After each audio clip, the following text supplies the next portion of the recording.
Well, let's talk about hypnosis as a business. When I first got into hypnosis, I wasn't thinking about business. Not really. I was just looking for something that was mine. I'd spent most of my adult life being a wife, being a mother. Then the kids grew up, had their own lives, and I realized I wanted something for me, something that wasn't just being attached to someone else's identity. Now, I didn't want a job. I had lots of jobs. I wasn't looking for a paycheck. I was looking for a purpose, something on my own terms. Now, years later, when I was teaching in Brazil, I found out so many of the young people there were drawn to hypnosis because jobs were scarce and unreliable. And for someone with no special degree or qualifications, very poorly paid. So they wanted to be entrepreneurs, and hypnosis gave them a way in. It made sense to them in a very practical way. Low startup costs, high impact, and most of all, freedom. And man, were they excited. So many of them. Just wonderful. Now, back when I started, I didn't even think about the money or business. I got into hypnosis because it spoke to me. It made sense to me at a deep level. But now I can see what those young people in Brazil saw so clearly. Hypnosis really is a wonderful way to have your own business. It doesn't require money to start a hypnosis business. The biggest cost is your training. And honestly, when I started, that meant scraping together whatever I could get to go to hypnosis conventions. Back then, conventions were the best place to see the hypnosis world in one place. It was overwhelming and I wanted it all. Now, as I said, I had no money. I'd go all in, quit everything, jumped off a cliff, as you say. Don't recommend it, by the way. I was couch surfing, pouring money to attend events. You don't have to do it that way. You should start part-time, honestly. Learn while you still have something else supporting you. Anyway, as I read books, talked to people, went to the conventions, I narrowed down what really connected with me. And I was lucky to see Jerry Kind present. And what he did, I wanted. That form of hypnosis he used, he created, actually, that was what I wanted to do. It seemed it had everything. I took his training online with DVDs in those days, and those precious DVDs and that training regression to cause gave me everything I needed to get started. Eventually, I became Jerry's first trainer in Canada. And today, now there's YouTube, online courses, web portals, apps, who knows what. You can look around. You get a feel for whatever works for you. You can study from home in your own time. No airfare, no hotels, no sleeping on friends' couches. But I still do recommend going to a convention to see the variety offered. But just as importantly, to talk to people in the halls between presentations. You learn a lot from the hallway talks and conventions.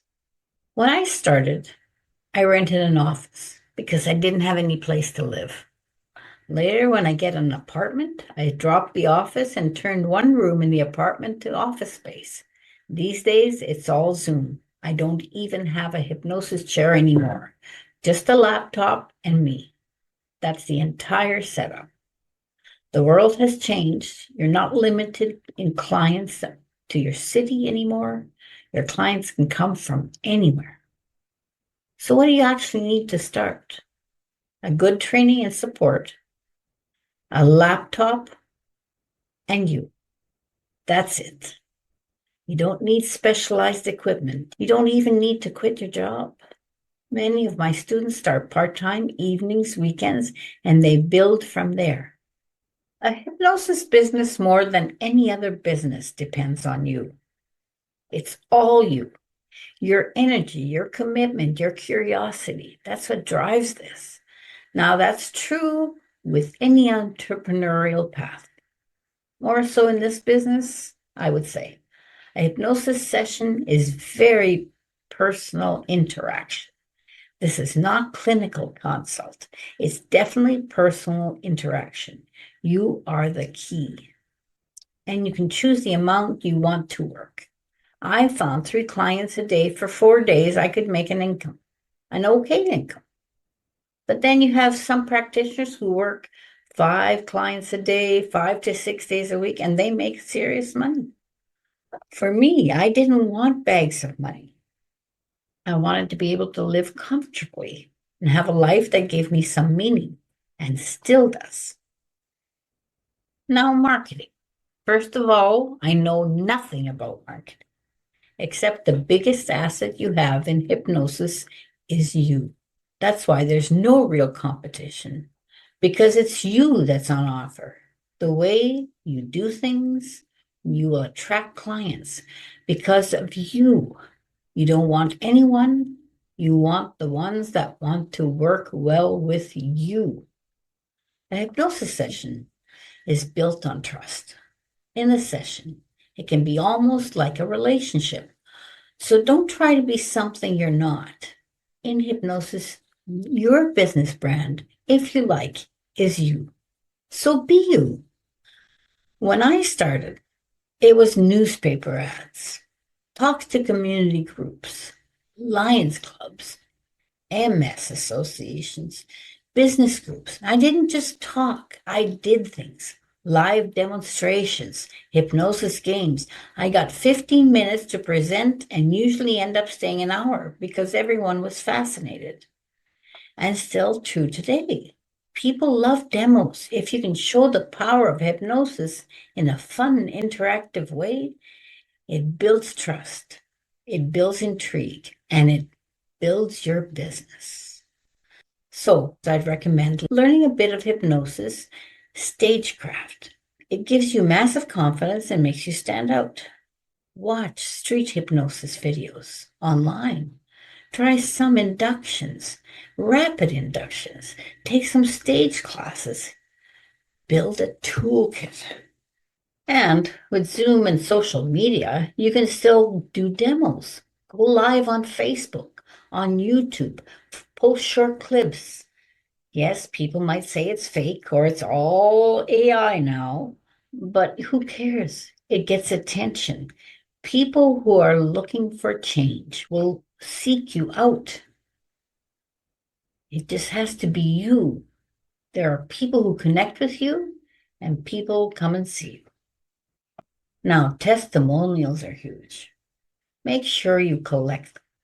Written, video, whatever you can. They're gold. Real people share results for the best marketing there is. Word of mouth. Now, I was always hesitant to ask, but don't push. Just ask if they would like to give a review or a Google star review on your website or Facebook page, whatever you have. And make it easy for them. Have a link to the review page to send out or something. And a note on training. There's a ton of hypnosis training on offer out there, so look for it. In-depth training that covers everything a client might bring to you. Because a while someone might come in to quit smoking, there's always something deeper underneath. And you want to be ready for that. And find a process that clicks with you. I took a few courses that definitely weren't very good, but they showed me what I was looking for. That's why I created Simpson Protocol, because I wanted a holistic method that didn't rely on 20 different scripts or switching gears mid-session. It was a deep state process that can handle physical, emotional, mental, and spiritual issues, all in one framework. And I designed it to be easy, effective, yes, but also simple. That's why I call myself the lazy hypnotist. Get the best outcome for the least effort. So in the end, hypnosis is a business. No downside, no degree required, no expensive equipment. Your training and your heart in the right place. And if you want to go further, if you want to teach, if you want to travel, Guess what? Hypnosis teachers get to travel the world sharing their knowledge. Sometimes I think hypnosis trainers